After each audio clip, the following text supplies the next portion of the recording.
রাজ্যের প্রশাসন হচ্ছে দেখবে, আর আমাদেরও যারা মসজিদ নির্মাণ করছি, আমাদের যে ট্রাস্ট, সেই ট্রাস্ট এবং স্থানীয়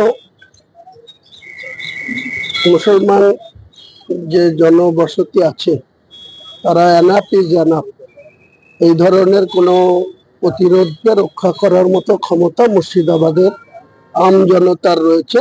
কারো শক্তি থাকলে মুর্শিদাবাদে গিয়ে প্রতিহত করতে পারে। আমরা যখন রাম মন্দির হয়েছিল, আমরা ভারতবর্ষের মুসলমান কেউ তার বিরোধিতা করিনি।